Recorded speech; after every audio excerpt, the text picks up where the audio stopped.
అండి రెసిపీ వచ్చేసేసి తోటకూర ఇగురండి. గిన్నె పెట్టి నూనె పోసాను. అందులో కొన్ని తాలిమిందులు, కొన్ని ఆనియన్ ముక్కలు,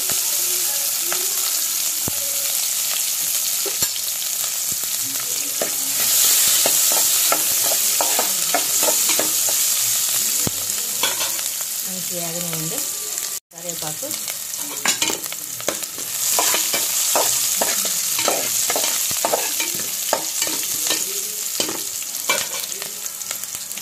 మంచి వేగనివ్వండి. వేగింది చూడండి. ఇప్పుడు ఇందులో తోటకూర పెట్టేస్తున్నాం.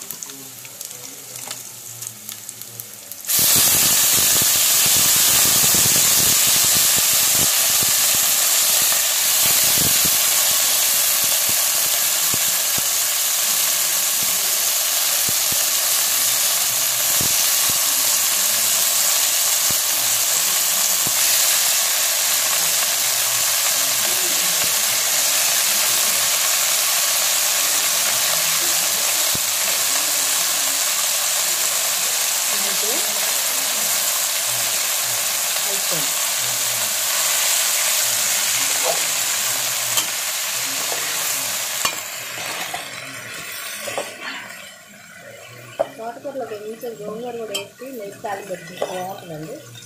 అయితే ఇవాళ మా మేనల్లికి జ్వరం వస్తుందని మళ్ళీ తోటకూర వండుతున్నాను. ఎగురేసి అది ఆకుకూర వండిస్తున్నాను.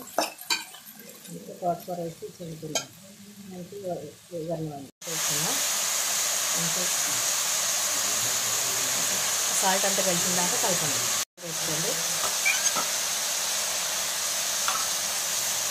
ఒకసారి కొంచెం వాటర్ ఉన్నాయి కదండి, వాటర్తో పాటు అవి మంచి మగ్గి పట్టి మూత పెట్టేసేయండి.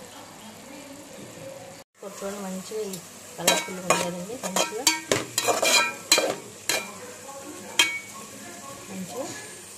ఇంకా కొంచెం ఎగరాలండి.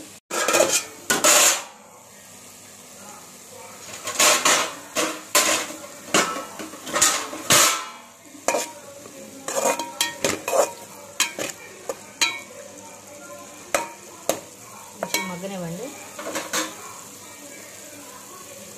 ఉడికిపోయిందండి. కొంచెం ఉడికితే సరిపోతుంది. చిన్నగా కొట్టుకున్న ఒక 5-6 వెల్లుల్లిపాయలు వేసేసుకోండి.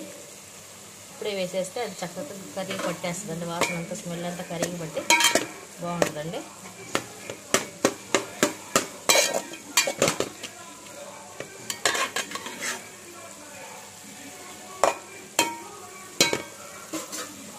ఇందులో కొంచెం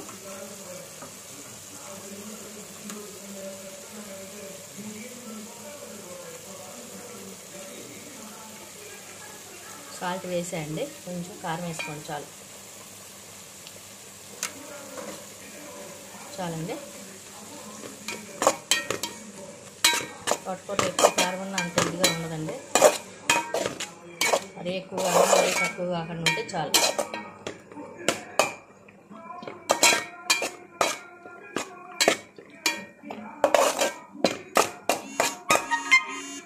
మంచిగా ఎగరనివ్వండి. ఎగిరిపోయింది.